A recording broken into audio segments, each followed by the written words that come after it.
Hai semuanya, di video kali ini aku bakal bahas tentang siklus ekonomi dan peran lembaga keuangan, mulai dari ekspansi sampai dengan resensi, dampaknya ke pengangguran dan inflasi, peran Bank Indonesia sampai dengan kripto di era digital. Untuk siklus ekonomi adalah naik dan turunnya aktivitas ekonomi yang terdiri dari 4 tahapan.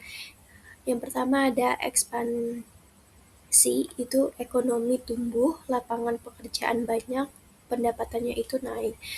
Yang kedua ada puncak, pertumbuhan itu berada di titik tertinggi, inflasi itu mulai tinggi juga. Dan yang ketiga ada kontraksi, pertumbuhan itu melambat, perusahaan mulai menahan rekrutan. Yang keempat ada resesi, yang terakhir itu ekonomi itu turun tajam, pengangguran itu di mana-mana dan meningkat, daya belinya itu jadi jatuh.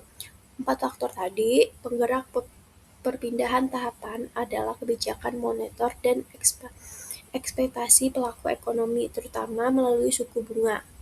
Contoh nyatanya di Indonesia itu kayak pas COVID-19 atau COVID-19 tahun 2022 itu membuat Indonesia masuk ke faktor resesi tadi. Itu pemerintah dan BI merespon dengan stimulatif fiskal dan suku bunga rendah sehingga ekonomi itu kembali tumbuh pada 2021-2022.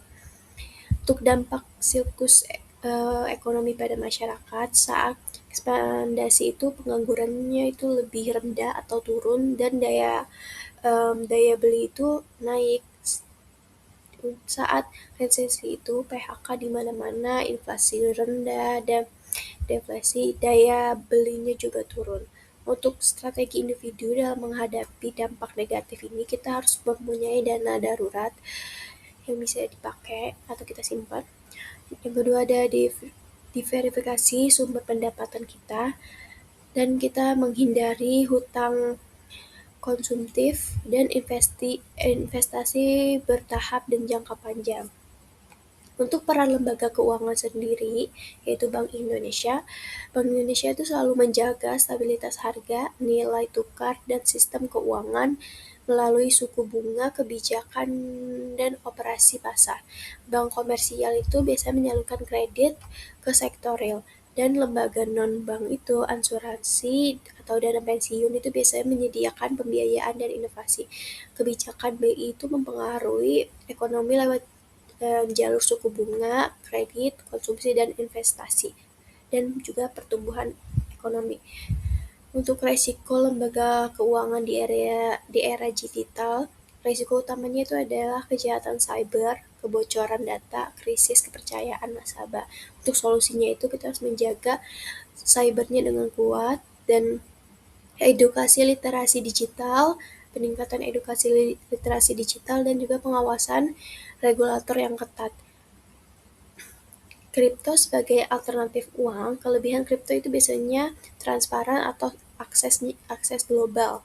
Kekurangannya itu resikonya itu penipuan, lemahnya perlindungan konsumen, konsumsi energinya itu tinggi.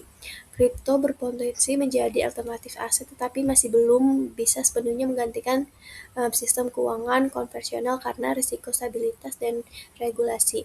Jadi bisa kita simpulkan bahwa sistem ekonomi mempengaruhi hampir semua aspek kehidupan kita, mulai dari aspek pekerjaan sampai daya beli. Di sisi lain, lembaga keuangan dan kebijakan BI tadi punya peran penting untuk menjaga stabilitas, apalagi di tengah tantangan digital dan munculnya kripto. Jadi itu aja yang bisa aku jelaskan. Thank you.